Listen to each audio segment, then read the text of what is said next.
Do you often find yourself cashless, but mysteriously, always seem to have money for things you don't actually need? Keep watching to find out why. Ever pondered over why this peculiar phenomenon occurs? Strap yourself in, because we're about to plunge into the bewildering universe of irrational financial decisions. Picture this, a wallet so thin it's practically on a diet. No, scratch that, if your wallet were on a diet, it would be a supermodel by now, it's that thin. But somehow there's always room for that fancy frappa latte chino. Or visualize bank account pleading for mercy, yet it's hushed by the irresistible call of the latest smartphone. You see, it's not merely about the amount of money you possess, but how you opted. And truth be told, some choices are outright strange. Why stash away for a rainy day when you can purchase a gold-plated umbrella today, am I right? Now, if these situations ring a bell, then you're either in for a treat or, more appropriately, a wake-up call. Ready to navigate these financial labyrinth? Let's dive headfirst into it. Number 1 on our list is the infamous designer coffee. It's like buying a golden goose when all you need are the eggs. Imagine waking up every morning, and instead of brewing a simple, cost-efficient cup of joe at home, you march straight to your nearest fancy coffee chain. It's almost as if you're taking a pilgrimage to a sacred shrine, with the drink being the main deity. You hand over a small fortune for a cup of liquid gold. It's like you're buying a Picasso when all you want is a doodle. Now let's get this, folks. You're not just paying for the coffee, but also the swanky ambiance, the artsy foam patterns, and the barista's time spent perfecting their latte art skills. It's almost like you're paying more for the ceremony than the actual drink. You might as well get yourself a coffee priest. It's a package deal. And while it may seem like chump change in the moment, those daily designer coffees can add up to a pretty penny over. So next time you're tempted by that frothy overpriced latte, remember the golden goose and the coffee priest. Ever purchased an item simply because it adorned your neighbor's porch? Welcome to the Keeping Up with the Joneses roller coaster ride. Now picture a universe where the status quo is measured by who possesses the most rubber ducks. Absurd, isn't it? However, that's pretty much the game we're playing when we fall into the trap of keeping up with the Joneses. Think about it. Mr. and Mrs. Jones just unveiled their flashy new car, and suddenly, you're itching to get your hands on an even glossier model. But what you're blissfully unaware of is that the Joneses are drowning in a sea of debt. They're just a single paycheck slip away from bidding farewell to their shiny new vehicle. And you, dear friend, are on the brink of diving headfirst into the same murky financial waters. All over a handful of rubber ducks. Here's a funny thing though, the Joneses are probably in more debt than the National Treasury.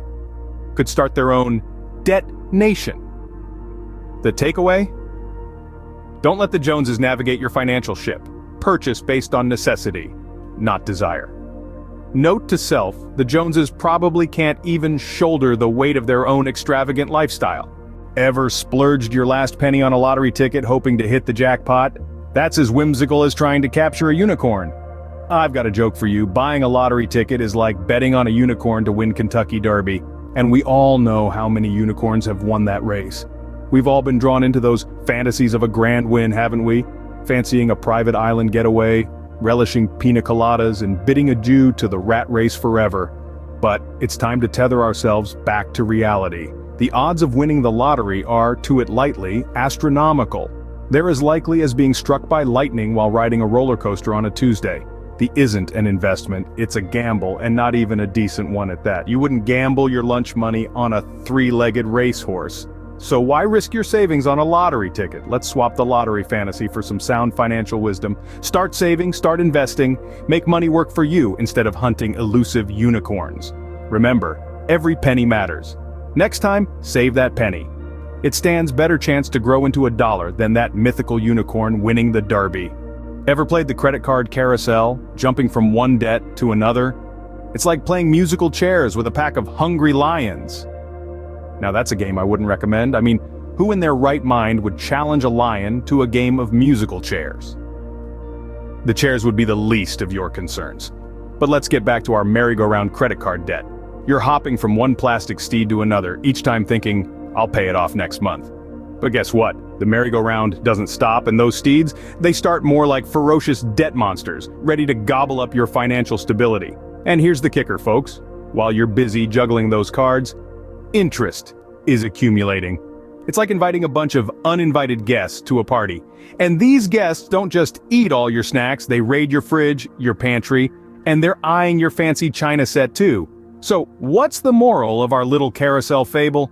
Don't let credit cards take control of your financial ride. Pay them off promptly, and keep the carousel spinning at a manageable pace. Remember, when the music stops, you don't want to be left standing with a lion. Or worse, stuck with debt.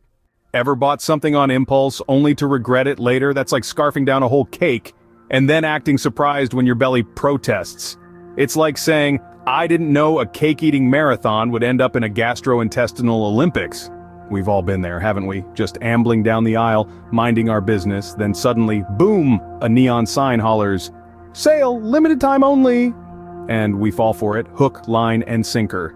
We end up buying that neon pink flamingo inflatable pool that we absolutely don't need because, well, we don't even own a pool. It's the classic narrative of the impulse buy implosion. It's like spotting a gigantic chocolate cake and deciding to devour the whole thing in one sitting. Sure, it seems tempting at first, you're relishing every bite, savoring the rich, decadent flavor, but then reality kicks in. You're left with a stomachache, regret, and a neon pink flamingo inflatable pool that you have absolutely no use for. So next time, take a pause and ponder. Do you really need another slice of that cake, or do you just have a sweet tooth for regret? Ever thought you don't earn enough to save? That's like saying you're too thirsty to drink water. Or even funnier, like saying you're too hungry to eat a sandwich. Now let's dive straight into the desert of financial faux pas. The savings account mirage. The idea of a savings account can seem about as real as a desert oasis when you're living paycheck to paycheck. You may feel like you're stranded in a financial desert, squinting towards the horizon, hoping for a glimpse of that elusive savings account oasis, but here's the punchline: that oasis isn't a mirage, it's within your reach. The misconception we're battling here is the belief that you need to be making big bucks to save. But saving isn't a privilege reserved for the financial elite, it's a necessity for everyone. Imagine being on a ship. Your salary is the wind filling your sails, propelling you forward. But what if the wind suddenly stops?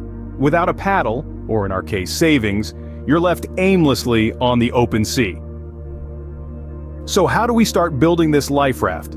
The answer is simple: start small. You don't need to be a millionaire to save, you just need to start. If you can only save a teeny tiny amount every month, that's okay. It might seem insignificant, like trying to fill a swimming pool with a teaspoon. But remember, even the Grand Canyon started out as a small crack. It's all about consistency. Make saving a habit, like brushing your teeth. You wouldn't skip brushing your teeth because you're only removing a small amount of plaque, would you? The same goes for saving. And let's not forget about the magic of compound interest. It's like a financial fairy godmother, turning your modest monthly savings into a substantial nest egg over time. Avoid the savings account mirage by making saving a priority, no matter your income. It's not about the amount you save, it's about the habit you build. Remember, no matter how small, every drop counts in the savings ocean.